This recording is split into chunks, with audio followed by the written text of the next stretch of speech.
man molested me for the first time that I remember when I was 7 years old. I talk about violence, so please take care of yourselves, by the way. He felt entitled to my small body, and as he assaulted me, one of my loose teeth in my mouth wiggled. I say remember because our brains are supremely fabulous organisms, and we are able to conceal from our conscious minds that which is unendurable. A man tried to drag me from an aisle in a Kmart when I was in the 8th grade. I had on my green and gold cheerleading uniform. For what nefarious purpose, I know not, but I managed to struggle and get away from him. I say I don't remember that one. He is still a registered sex offender in Rutherford County, Tennessee, from the last I hear from his daughter. When I was 14, it was organized for me by a modeling agency here in New York to go to Tokyo to work for the summer as an unescorted minor. On my first day at the modeling agency, I was told by the adults to take off all my clothes and walk around in my kitty underpants and little bra. And that summer was, in fact, one of commercial sexual exploitation where men of all kinds consumed my adolescent body, ranging from the agency head who molested me to 2 rapes and so on and so on and so on. Children are not for sex, and women's vaginas should not be sites of violence. In every circle of women with whom I've ever sat around the world, nearly all of us have experienced male entitlement to our bodies in some form, the covert small humiliations and grave bodily damage. On the set of a film I just made, the young woman said to me, oh, as if it were her inevitable possession and rite of passage, my rape was at 12. And coincidentally, 12 to 15 is the age of entry into prostitution in the United States. And to be clear, there is no such thing as a child prostitute. They are survivors of commercial sexual violence, and it is serial body invasion and paid rape. This should not be controversial, although at times it is. Because the vagina, the mouth, and the anus are not workplaces, and capitalism does not reach to our orifices. And normalizing the male purchase of bodies, who are often the most vulnerable among us, pushed into motel rooms and cars by intersecting oppressions, especially for Black trans women, is what sex buying teaches. Decriminalize all folks trapped in the sex trade and hold accountable sex buyers, pimping, and brothel keeping. I'd love to talk about that more at another time. The ubiquity and pervasiveness of male sexual violence constrains our world in every frontier of human development and in every sector of economic and geopolitical progress. Peace and security are simply impossible with this violence, and as is its inverse, gender equity. And what does this harm look like? It looks like my sisters in Madagascar pooling their meager resources to buy empty sacks of rice to string up to make provisional tents under which they lay their bodies down on sidewalks while their husbands pimp them holding their infants. And scant money changes hands for this pain. It looks like the documented explosion of men's use of pornography during the global pandemic lockdown. And in a recently published rigorous study, 1/3 of all college women responded that a man had choked them in their last sexual encounter, not over their sexual careers in college, but in their last encounter. And of course, choking is de rigueur in pornography. And in the intimate partner violence assessment, it is the last move before homicide.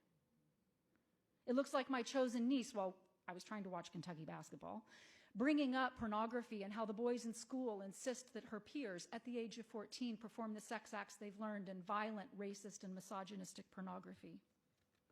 Older women are abused too. In the Luvungi rapes in the DRC, as armed militia raided a village, a woman cried, "You are my grandson, get off of me." What is the solution? Ending male entitlement to female bodies. It is that simple, and it is that complex. And I love you, men, and I am with you, and you have to change. And you have to be supported and understood and incentivized as you do so. The ecosystems that enable this behavior must be dismantled, whether it's the, so more subtle, like girls not having bathrooms, so when they start their periods, they drop out of schools and can't access education, which we all know is a catapult to female empowerment. And the puzzling, yet seemingly universal report that when girls and women go to latrines in IDP and refugee camps, men assault them. I don't know what that's about. The apologists and those who double down on excuses and victim blaming must now be those who disrupt and hold their peers accountable. And we must learn the science behind tonic immobility and normalize that when being attacked, a body can go limp and become compliant to save itself. It is dismantling the naturalistic fallacy and following the hard science, which a naturalistic fallacy erroneously posits that because something is, it ought to be. Let's look to our closest living relatives, the bonobos. When they look at us, they see a closer relative than a gorilla. They are male-free, male sexual coercion-free, and free from male dominance. If a female is solicited for a copulation and she denies, she is not retaliated against. Females have reproductive autonomy. And they show that male dominance and male sexual coercion is not evolutionarily inevitable. And still some say boys will be boys, but we say here today that we love them and they will be held accountable for their actions, their attitudes, their sins of omission. And frankly, I'm fed up with the emphasis being on building resilience in girls and women because we got to look upstream and see from whence this need for resilience comes.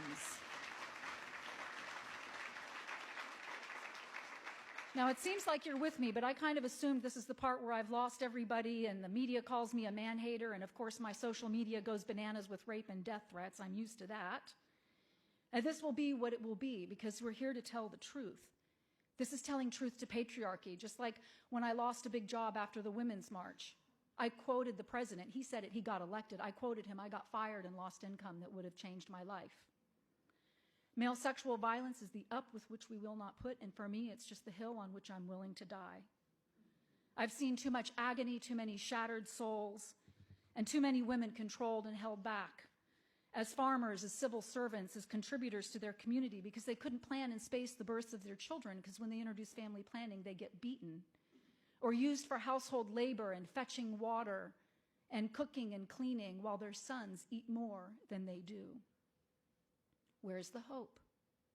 With Jackson Katz, who's here and speaking to you after I, and with men like him who use evidence-based strategies to help men change their behavior and become upstanders instead of bystanders. It is with grassroots NGOs that help train women to run for office all over the world, and the hope is women's collectives like Apne App Worldwide, which is based on Gandhian principles and allows girls and women to access their natural inner self-efficacy and agency, to exit intergenerational prostitution. And I've been in the brothels in Bihar and in Calcutta and Mumbai and Delhi and seen women who exited, but their homes were burned down by their male relatives because they still wanted to sell them. But they got out because they know this is the freedom struggle for which we are willing to risk everything. Hope is ni una menos. Hope is ni una menos. The radical feminist movement in Argentina that is spreading to Chile and the whole area, which decries with ferocity and passion that a woman is murdered every 32 hours in Argentina and 800,000 in the area are dead as a result of femicide. In closing, let's go to Zatari refugee camp in Jordan, where a beautiful 12-year-old Syrian refugee has asked me to braid her hair, which lacks luster from the hardship of her life and malnutrition. She's already been used by men as a commodity for sex, and she jumped off a balcony because she could no longer endure what was being done to her small body. Both her legs broke. But she reached to me, held my hands, and struggled to stand up to show me that she could stand on her own 2 feet. And that is what we are here to do, to tell the truth like she was telling the truth and to stand.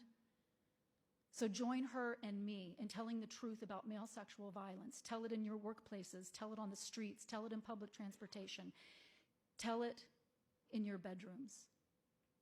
Thank you. Peace be with you.